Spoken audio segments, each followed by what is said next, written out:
So, good day everyone. So, for our topic here, we have environmental awareness. So, every breath we take, every leaf we see, Earth sustains our life. So, this report shares stories on how small actions, turning off lights, planting trees can heal our home. So, next. Humans are just a stepping stone for the betterment of Earth. That means each of us must take care of Earth and its resources, not just for ourselves, but to make sure future generations can live in a healthy, sustainable development. So think of Earth as a home we didn't build. We just live here for a while, saying we don't inherit the Earth from our ancestors, we borrow it from our children. It reminds us that our time here is temporary, so we should treat Earth gently and carefully, not recklessly. So the principle of stewardship means we are the caretakers. We are responsible to take care of the earth. So when we recycle, plant trees, protect forests, or clean rivers, we're not just doing it for ourselves now. We're making sure future children also get to enjoy this planet. So next. What if every choice you make, what you eat, throw away, or reuse could help heal our environment? Environmental awareness means seeing the world around us, our air, water, land, not just as a backdrop, but as something fragile, alive, and precious. It means understanding that our everyday actions or our small actions that we do, like saving water, reducing trash, caring for nature, affect not only us but generations yet to come. When we begin to treat Earth like our shared home, our choices become acts of love and care for its future. Next. So, what is the importance of 3RS? First, 3RS means reduce, reuse, and recycle. So, those 3RS is a simple strategy for reducing pollution and minimizing trash we create. So, in short, reduce, reuse, recycle is a rule for taking care of the environment by creating less waste. So, next, what is ecological footprint? It is a way to measure how much nature a person or group uses. It looks at the food you eat, the energy or electricity you use, and the waste you create. The bigger your footprint, the more resources you take from the earth. So next, the reliance on solar energy. It means that all living things depend on the sun for energy.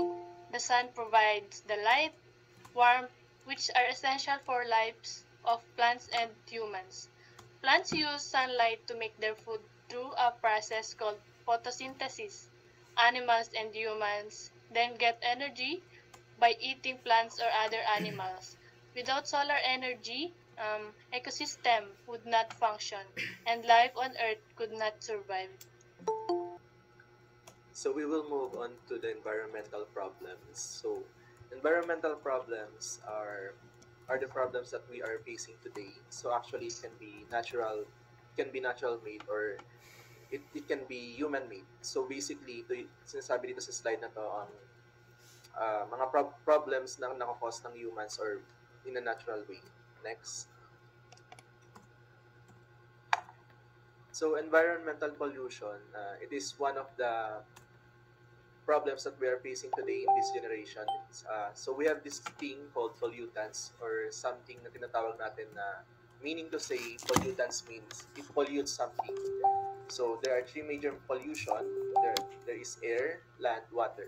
So sa air, dito dito nagkakos tayo ng air pollution due to the excess oil, tinatawag natin pag nandun na siya sa dagat. Doon papasok ang air pollution and water pollution. Land pollution, doon papasok ang deforestation and also mining, like that. Next.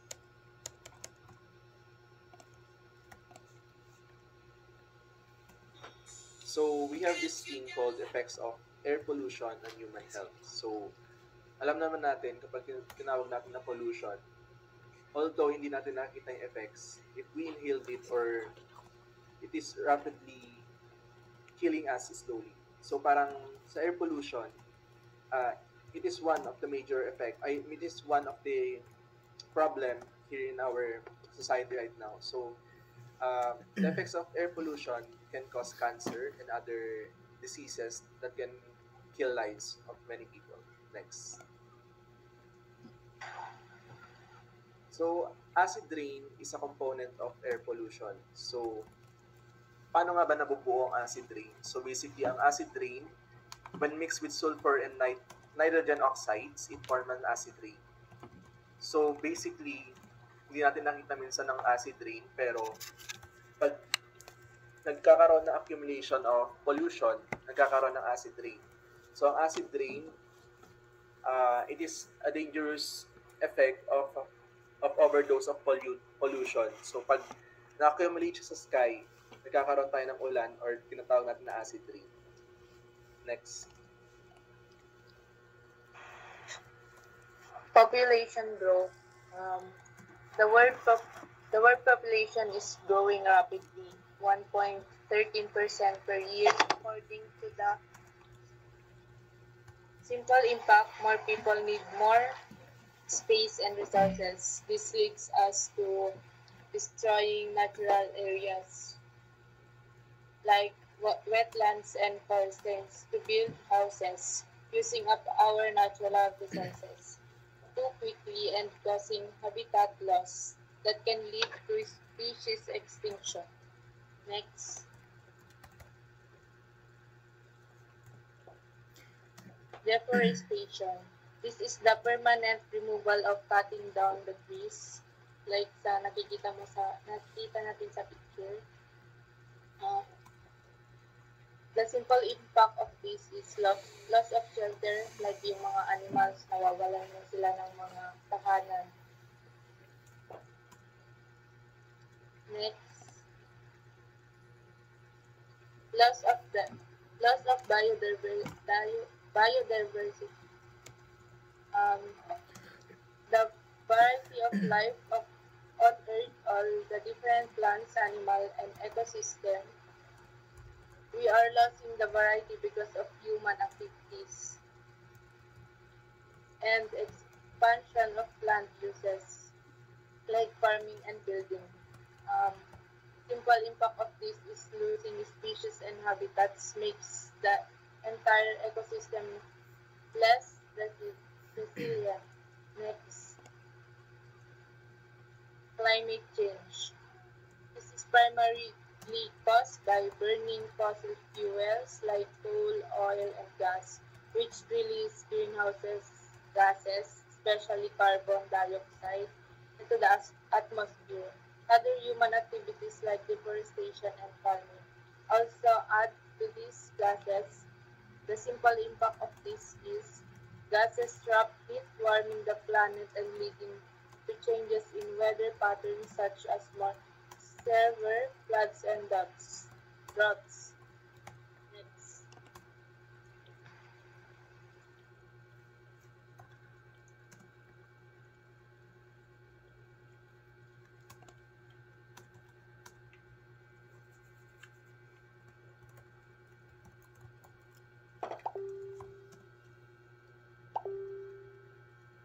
Uy, sino dito?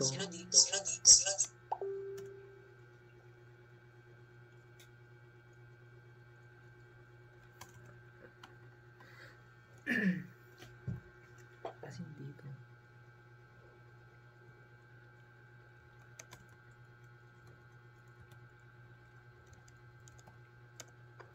Part mo yan pa. Wala, hindi. Ito yung sa akin eh.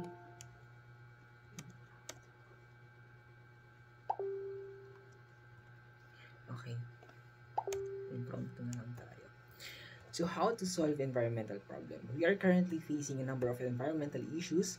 Our climate, our lives, and the future of the human civilizations are all at risk if we don't do something with all these issues. If you make a simple steps and adjustments in our daily routine, we can still restore health and maintain our environment. We can still save and prepare the future for our next generation. It simply means that um, on how to solve the environmental problems is like focus tayo sa mga positive or on how to preserve and also how to prevent those disturbances or way of disturbances in our environment. Example is that before, mahilig tayong magkalat anywhere or somewhere, but since meron tayong awareness sa ating environment, we can also precaution or magkaroon ng precaution or magkaroon tayo ng adjustment kung saan hindi natin gawin yung mga ganung bagay. And of course, dahil dun sa mga ginawa natin, because of those things or ways natin, magkaroon tayo ng simple actions. Ito yung mga simple action natin that can help us to prevent or to preserve our nature. And what we can do today, first is raising awareness through education and social media campaigns. We can help the earth by sharing helpful information with others. And simple lessons and posts can teach people how to protect nature. And when more people know the problems, and more people can help. And of course, yung mga social media is a fast few to spread messages, diba? Kapag meron tayong mga social media accounts, ganyan, pag meron lang tayong nakikita na mali sa ating environment, we're able to share or to update sa mga local government para sa ganun, magbigyan ng fast actions. And of course, reject straws and plastic bags. Pwede natin i-reject yung mga straw and mga plastic bags na kung saan meron naman ng mga product ngayon which is made up of paper. Like yung mga paper bags, mga eco bags, and even yung mga paper na straw, ganun. Pwede natin siyang gamitin, yung mga ganung bagay. And of course, choose products with environmentally friendly packaging. As tulad ng mga sinabi ko, may mga packaging na rin na gawa sa biodegradable materials. And separate and recycle waste properly. So, I know naman na before, nung nasa lower grade tayo, may mga tinuturo sa atin kung paano mag-segregate ng mga waste natin, di ba? Yung biodegradable, non-biodegradable, and recyclable. So, that by those ways, ma-prevent din natin yung mga maling gawain natin. Of course, participate in environmental cleanup activities. Because, cleanup events remove trash from beaches, mga parks, and streets.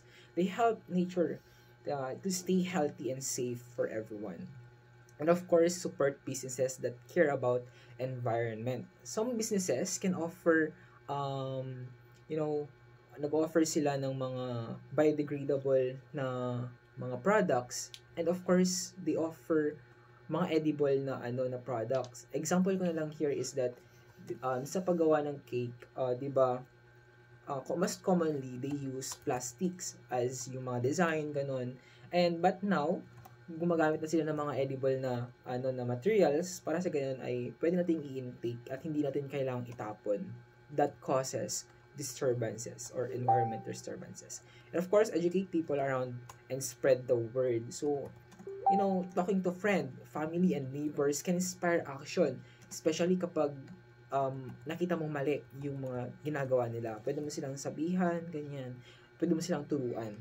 And of course, tulad ng sinabi natin kanina na yung 3 R's, we should practice the 3 R's, which is the reduce, reuse, and recycles. Reducing means using less to create less waste.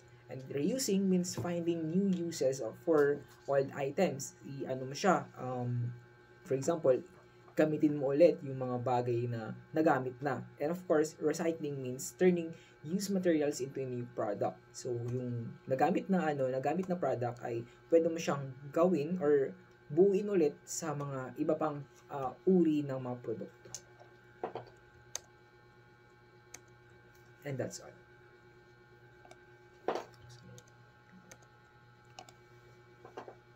Okay, dumako naman tayo sa major environmental laws. So, first is we have Republic Act 9003 Ecological Solid Waste Management Act of 2000. So, this law focuses on proper segregation, collection, storage, and treatment and disposal of solid waste. So, sa madaling salita, RA 9003 teaches us the proper waste management system para mabawasan ang mga basura at maging eco-friendly ang communities. So, example nito is having separate bin for biodegradable, recyclable, and residual waste is required. So, halimbawa yung mga plastic bottles natin is nabibilong siya sa recyclable. Yung mga food scrap is sa biodegradable naman. So, segregate at source is the main role. So, next is the Republic Act 9275, Philippine Clean Water Act of 2004. So, this law protects the country's water bodies such as river, lakes, and coastal areas from pollution. So, ang goal nito ay to maintain clean and safe water for all at pigilan ang industrial at community wastewater na makasira sa tubig. So, example of this is factory must have a wastewater treatment facility before releasing water into rivers. And communities must follow proper sewage and drainage system to avoid contamination. So, yung mga, ang tawag doon, yung mga companies, mga factories, is meron silang sinusunod na treatment facility bago sila maglabas ng mga waste nila galing sa factory na yon para ma-prevent yung mga wastewater na pwedeng makasira sa tubig, sa water bodies. Next. So, next is Republic Act 8749, Philippine Clean Air Act of 1999, sorry. So, this law aims to achieve and maintain clean and breathable air. It sets national air quality standards and control emissions from vehicles, industries, and burning activities. So, example is no open burning of garbage is allowed. Parang bawal magsunog ng mga basura sa kapaligiran kahit sa bakuran. So, yung mga vehicle din is must pass the emission test to ensure low air pollution. Yung mga sasakyan kasi na yung usok nila is super black, yun na yung mga, it can lead sa mga diseases and hindi siya safe since sobrang polluted na nung air na yon. Next is Republic Act 6969, Toxic Substances, Hazardous and Nuclear Waste Control Act of 1990. So this law regulates the important manufacture and disposal of toxic and hazardous substances. So ang purpose nito is to protect human health and the environment from dangerous chemicals at bawalan ang improper handling of toxic waste. Example, sa hospital, they must separate the mga syringe, yung mga disposable syringe that merong contain infectious medical waste, and yung mga illegal importation of hazardous chemicals is strictly prohibited. So, yung mga sa hospital, yung mga disposable na ginagamit nila sa medical, meron silang kanya-kanyang bin para hindi na makita ng mga or magamit pa ulit ng mga nurses doon since it is infectious and medical waste na siya. Maaari tayong mahawaan ng mga sakit na yon. So next, lastly, we have Presidential Decree 1586, Environmental Impact Statement System of 1978. This law requires project, especially big or potentially harmful development, to submit an environmental impact assessment. It ensured that developers analyze the possible negative environmental effect before starting a project. Example of this is a mining company must prepare an environmental impact assessment showing how they will prevent water pollution, soil damage, and community risks. Yung mga malls din and power plants na mga pinapatayo is dapat mag-undergo muna sila sa assessment na to para ma-prevent yung mga possible negative impacts ng mga projects nila. So, quick summary lang about sa mga laws is, first, we have the RA 9003. The main focuses of this is proper solid waste management. Next is RA 9275, which is protection of water quality. RA 8749 is clean air and emission control. RA 6969 is hazardous chemical and toxic waste control. And lastly, PD 1586 is about environmental impact assessment. So, yun yung mga laws about environment. Thank you.